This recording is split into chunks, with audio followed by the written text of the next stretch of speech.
வணக்கங்க. நான் உங்க சமையல்காரர் பொண்ணு. இன்னைக்கு நம்ம சமையல்காரர் பொண்ணுல பார்க்க போறது மணத்தக்காளி வத்த குழம்பு. சமையல்காரர் எப்படி செய்வாங்களோ அந்த மாதிரி வாங்க எப்படி செய்யலாம்னு பார்க்கலாம். வத்த குழம்புக்கு முதல்ல வணக்கி அரைக்கிறத ரெடி பண்ணிக்கலாங்க. வணக்கறதுக்கு நான் அடுப்புல ஒரு பேன் வச்சுட்டேன். அதுல கொஞ்சமா எண்ணெய் விட்டுக்கலாம். இதுல 1 டீஸ்பூனுக்கு சீரகம் போட்டுக்கலாம். 1/2 டீஸ்பூனுக்கு மிளகு போடுறேங்க. 1/2 டீஸ்பூனுக்கு சோம்பு போட்டுக்கலாம். இந்த சைஸ்ல 1 இன்ச் அளவுக்கு பட்டை போடுறேன். 2 வரமிளகாய் போட்டுக்கலாம். 1/4 டீஸ்பூனுக்கு வெந்தயம், 3 பல்லு பூண்டு, ஒரு 5-6 கருவேப்பிலை. இது எல்லாமே கொஞ்சம் எண்ணெயில பொரியிட்டுங்க.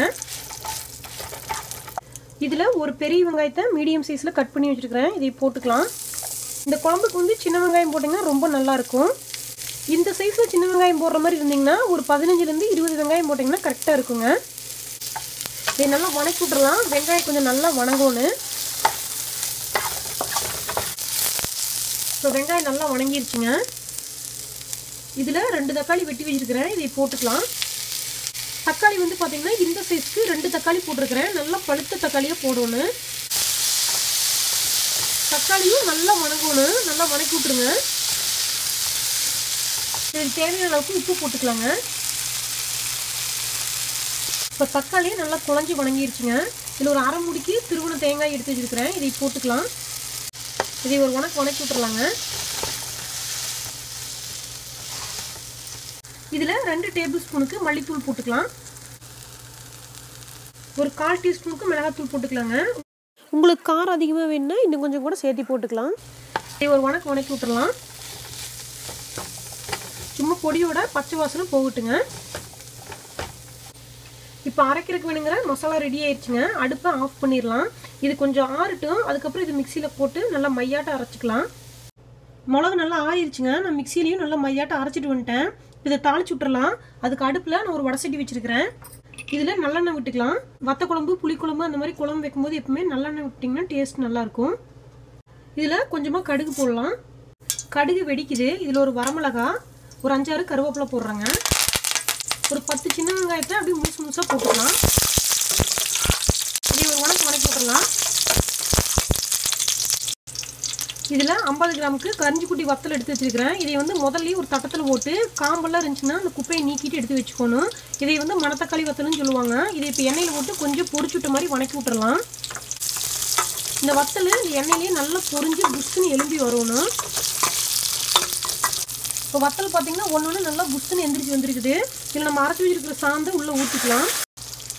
இதை நல்லா கிளறி விட்டுறலாம். ஒரு 2 நிமிஷத்துக்கு இது நல்லா வெந்துட்டு இருக்குட்டு.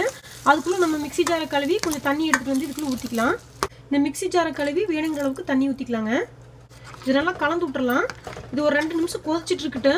புளி வந்து இந்த அளவுக்கு சின்னதாக ஒரு எலுமிச்சம்பழம் சைஸ் அளவுக்கு புளியை நல்லா கரைச்சி எடுத்துகிட்டு வந்துக்கலாம். புளியை கரைச்சிட்டு வர வரைக்கும் இந்த குழம்பு நல்லா கொதிக்கிட்டுங்க. மூடி போட்டு வச்சிடலாம். இப்போ குழம்பு நல்லா 5 நிமிஷமாக கொதிச்சிருச்சுங்க. கரைச்சி வச்சிருக்கிற புளியை இதுக்குள்ளே ஊற்றிக்கலாம். அதை நல்லா கலந்து விட்டுறலாங்க. உப்பு காரம் கரெக்டாக இருக்குதுன்னு பார்த்துக்கலாம். இப்போ உப்பு காரம் எல்லாமே செக் பண்ணிட்டேங்க. இதை மூடி போட்டு வச்சிடலாம். ஒரு 10 நிமிஷம் நல்லா கொதிக்கிட்டு எண்ணெயெல்லாம் தனியாக பிரிஞ்சு வந்துடணும். அது வரைக்கும் இது நல்லா கொதிக்கிட்டுங்க. இப்போ குழம்பு 1/4 மணி நேரமாக நல்லா கொதிச்சிருச்சுங்க. திறந்து பார்க்கலாம். பார்த்தீங்கன்னா எண்ணெயெல்லாம் நல்லா பிரிஞ்சு வந்துருக்குதுங்க. உங்களுக்கு பார்க்கும்போதே தெரியும். இது வந்து மொத்தமாக 1/4 மணி நேரம் கொதிச்சிருக்குதுங்க. முதல் 10 நிமிஷத்துக்கு அடுப்பு நான் ரொம்ப ஹையில் வச்சுருந்தேங்க. அதுக்கப்புறம் 5 நிமிஷத்துக்கு அடுப்பு ரொம்ப கம்மி பண்ணி வச்சுருந்தேன். அதனால் உங்களுக்கு சீக்கிரமாக குழம்பு ரெடி ஆயிரும். இப்போ குழம்பு நல்லா ஒரு கலக்கி விட்டுறலாம். நான் எப்பவுமே வத்த குழம்பு வந்து இந்த அளவுக்கு நல்லா கெட்டியாக தான் வைப்பேன். ஏன்னா எங்கள் அப்பா எப்பவுமே சமையலுக்கெல்லாம் செய்யும்போது இலையில வைக்கும்போது ஓடாமல் இருக்கணும் அப்படிங்கிறதுக்காக இந்த மாதிரி கெட்டியாக வைப்பாங்க.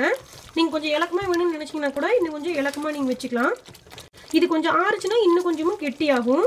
இவ்வளோதாங்க வத்த குழம்பு ரெடி ஆயிடுச்சு. அடுப்பை ஆஃப் பண்ணிக்கலாம்.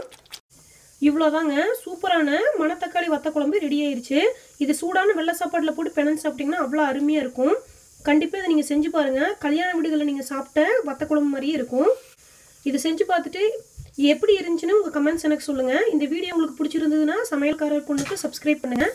நான் இன்னொரு சூப்பரான வீடியோவோட உங்களை சந்திக்கிறேன். தேங்க்யூங்க.